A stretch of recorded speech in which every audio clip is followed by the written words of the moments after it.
ever get that feeling, where you want to know more, really get what's happening around you, but it just feels like too much information, like a full-time job sorting through it. It can be overwhelming. Yeah, exactly. So that's where we come in. Welcome to the deep dive. We sift through the sources, pull out the interesting stuff, the important insights, basically tailored for you. And this time, we're diving into, a really rich source. Yeah.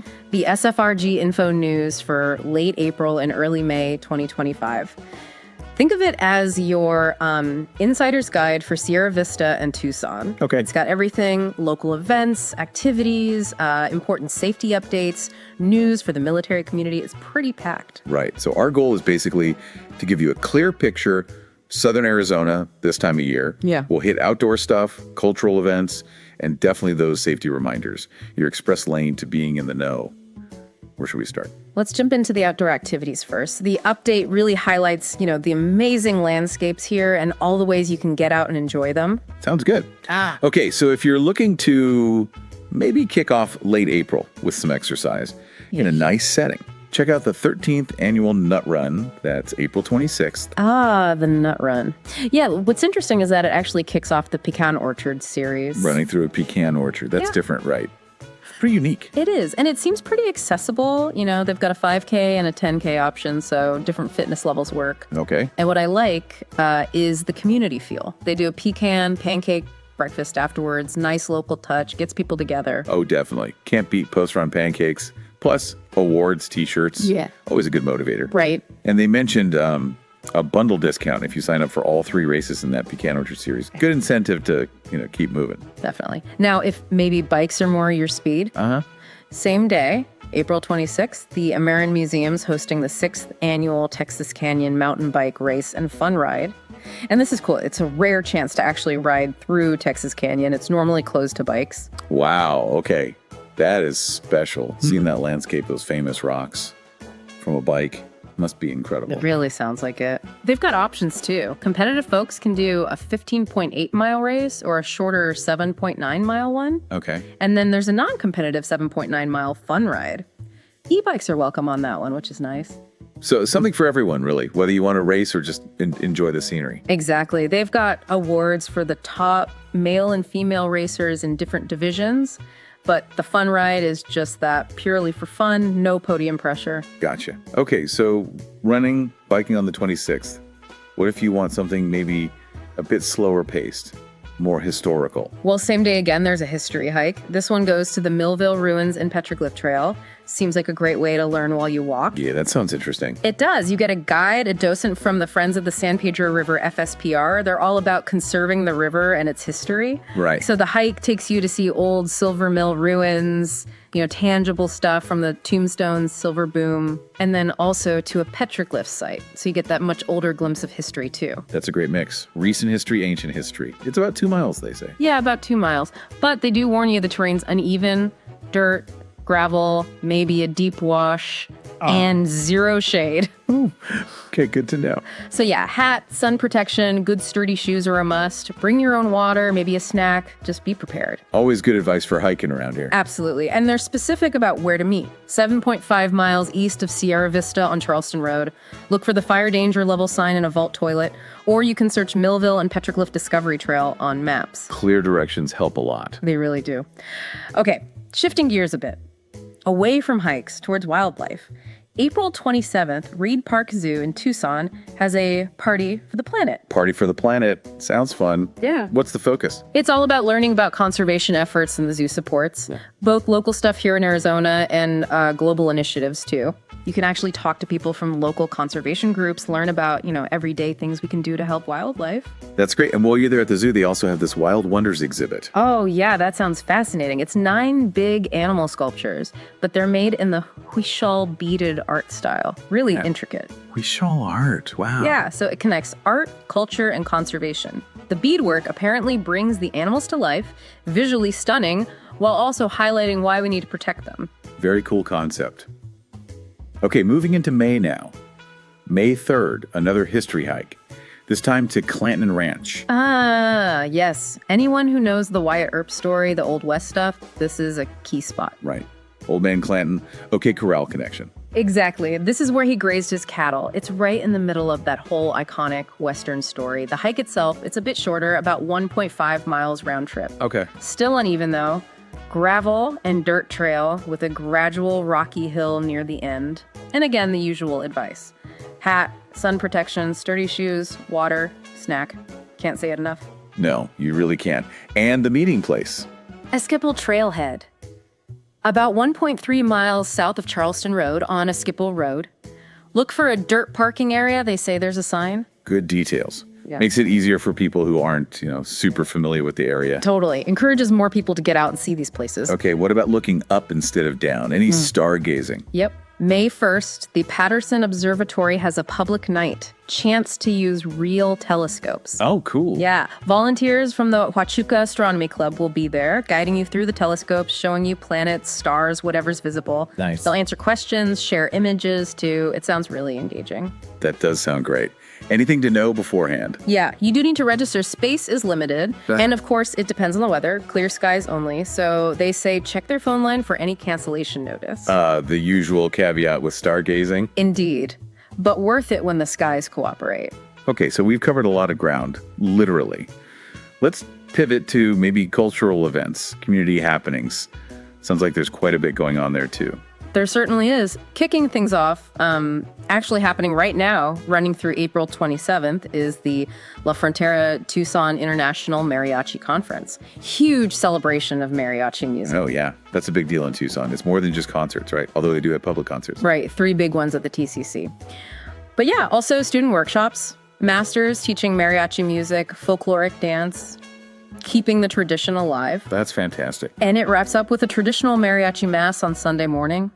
Live music, dancing. The description really paints a picture. Sombreros, chara suits, embroidered dresses. You could almost hear it. The trumpets, the violins, and the grito, that powerful shout. Exactly. And it's worth remembering, UNESCO actually recognizes mariachi as a intangible cultural heritage of humanity. It's that significant. Wow. Okay, sticking with culture. April 27th over the Car House in Sierra Vista, there's a Sunday program.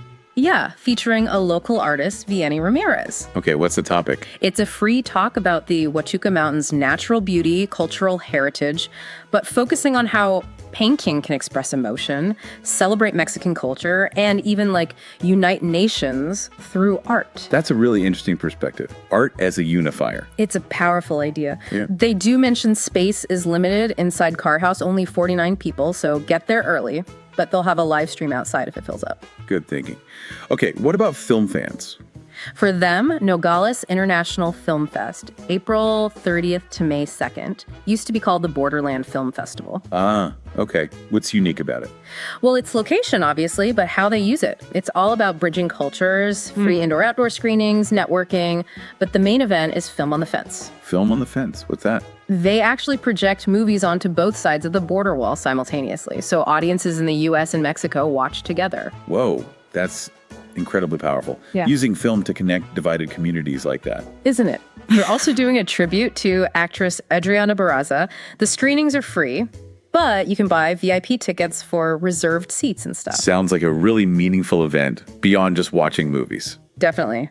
Then May 4th, something for ballet fans. Ballet Tucson is doing a free pop-up performance. Free ballet? Where? At Tejano Chill Park in Tucson, bringing the professional company to, a non-traditional outdoor setting. That's a great idea. Making ballet more accessible, bringing it out to the community. Exactly. Relaxed vibe, open air, no cost. Hopefully it reaches some new people. Cool. Okay, shifting from ballet to the cosmos again. May 3rd is officially Astronomy Day in Sierra Vista. Cleared by the mayor, yeah. So the Huachuca Astronomy Club and the library are teaming up for an event at Tompkins Park. Family friendly. Totally, lots of activities, learning about space from local astronomers, a great community science event. Nice. And speaking of space, May 4th. May the 4th be with you. Huh. Right. Flandreau Science Center in Tucson is doing Exploring Star Wars Worlds in Our Galaxy. Okay. Blending sci-fi and real science? Sounds fun. It does. It's a live planetarium show. They compare planets from Star Wars to actual exoplanets astronomers have found. Makes the science, more relatable, especially for fans. Definitely. And afterwards, a laser show. with John Williams' Star Wars music. Plus, a costume contest, chance to win a family membership. Okay, that sounds like a blast for Star Wars fans. Now something maybe a bit more rough and tumble. You could say that. May 3rd, also, bull riding in Tombstone. Shootout Arena. Of course, Tombstone. Keeping the Wild West vibe alive. Absolutely. Tickets sold around town, general admission, a special shoot zone, even RV parking if you want to camp overnight. Classic Tombstone experience. Okay, shifting gears again, classical music. Also May 3rd, busy day, Sky Island Chamber Society concert, Faith Presbyterian Church in Sierra Vista. What kind of music? Sounds like a really interesting mix. Performers include lift bassoons, whatever that is, the Sky Island Chamber Choir, a percussionist Liz Soflin, and even a bit of jazz thrown in. Eclectic. Then, more music. The Sierra Vista Concert Series starts May 8th. Free outdoor concert by the Sierra Vista Community Band. Oh, the ones at Centennial Pavilion? Veterans Park. That's them. And it's worth noting, this band is like the only year-round concert band in Cochise County. Over 30 volunteer musicians from all over. Shows real local dedication to music. That's great. And another free outdoor evening. Movie Under the Stars. Yep, May 10th. At the historic Empire Ranch, they're showing the 1976 A Star is Born, Streisand and Christofferson. Oh, wow. Is there a local connection? There is. The honeymoon house in the movie was actually located right there in what's now the Las Ciénegas National Conservation Area. No way. That's cool. Yeah. They give directions near the south entrance off Highway 82. Just got to bring your own chair and enjoy the movie under the stars. Sounds lovely. Perfect spring evening activity. Totally. And also May 10th, Train Day at the Southern Arizona Transportation Museum in Tucson. Free family event. Train Day. What happens? Well, you get to see Locomotive 1673, the one from the movie Oklahoma. Oh, yeah. Plus bilingual exhibits. Kids can climb in the cab, ring the bell. There's a gift shop, a little choo-choo ride, art activities, a mural about the railroad arriving. Sounds like tons of fun for families. Definitely sounds like a hit for kids and train buffs. For sure. And rounding out this big list, the Tucson Pops Orchestra starts their spring series May 11th, also free, also outdoors at Reed Park's Demeester Center. A Tucson tradition. It is.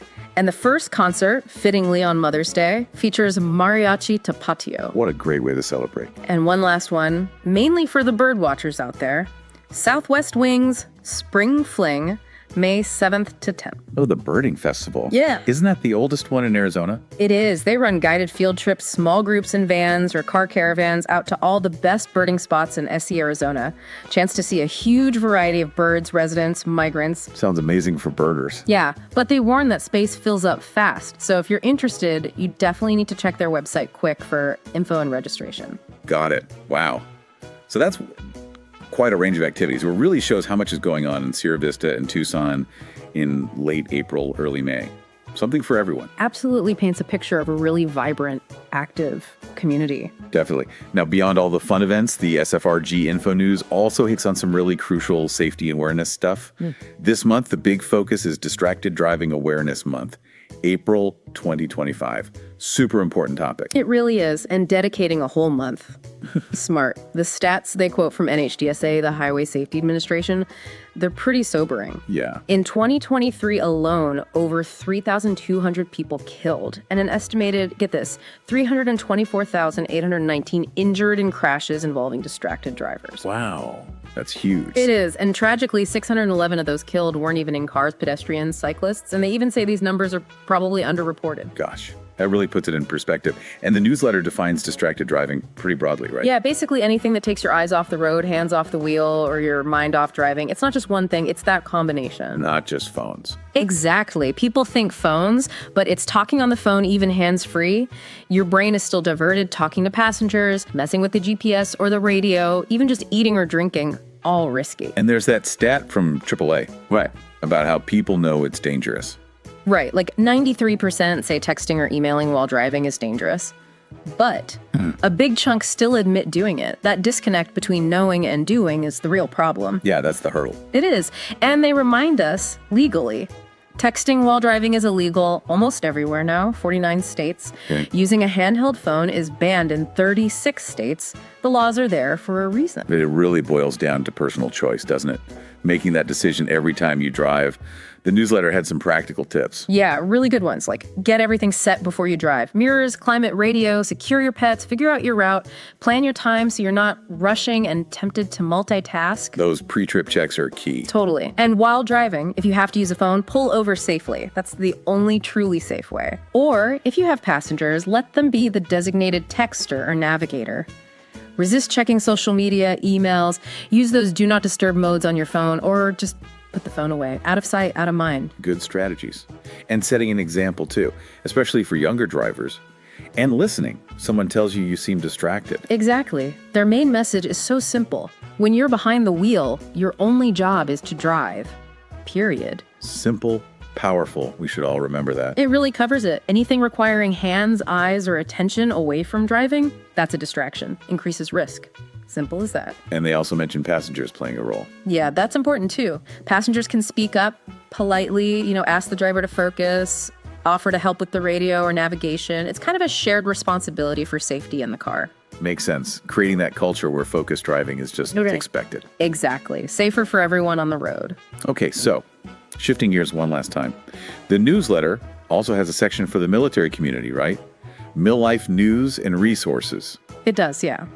Provides updates relevant to service members and families. There's a quick mention of a VA email update covering a ton of topics. Like what? Let's see. Veteran tax exemptions, a benefits guide for women vets, a free mental wellness app, a self-assessment tool for support needs, scam warnings, National Volunteer Week, hiring events. Wow, a lot. Yeah, checking on buddies, discounts, VA resources. Sounds pretty comprehensive. Okay. Anything else for Mill Life? Just a mention of some Fort Huachuca MWR activities, that's morale, welfare, and recreation. Things like trail rides, a fitness program called Baby Boot Camp, even a Framing 101 workshop. Shows the kind of support available on base. Gotcha. Recreational stuff, practical skills. Right. And finally, they highlight a military one-source bulletin about April being the month of the military child. Oh, important recognition. Definitely. The bulletin has resources, support specifically for military kids, articles on navigating challenges, money skills, safety, managing stress. There's a podcast on autism acceptance, a video on mill life learning, reminders about updating documents like the DD-93 return to office guidance. So really good resources focused on the unique experiences of military families and kids. Exactly. Acknowledging their resilience and the support available. Okay. So wrapping up this deep dive into the late April, early May SFRG info news. Man, it's clear there's just so much going on. Sierra Vista, Tucson, busy places. Absolutely. From amazing outdoor adventures, that whole rich tapestry of cultural events we talked about, to those really vital safety reminders and the specific resources for the military community, it really gives you a full snapshot. Yeah. And for you, our listener, the learner, I think the big takeaway is just the sheer variety of ways to connect. Definitely. You can dive into local history mining, Old West stuff on a hike, or explore the universe at the observatory or planetarium, or immerse yourself in culture, music, film, dance. So many options to discover. And maybe most importantly, remembering that safe driving piece as you head out to do all these things. Couldn't agree more. Yeah. So thinking about all this, all these possibilities, maybe ask yourself, what kind of new experience might you seek out this week? What sounds intriguing? Or, maybe more seriously, thinking about that distracted driving reality. Yeah. What's one concrete change you can commit to every single time you drive for your safety and everyone else's? Yeah, just something to mull over. Thanks so much for joining us for this deep dive.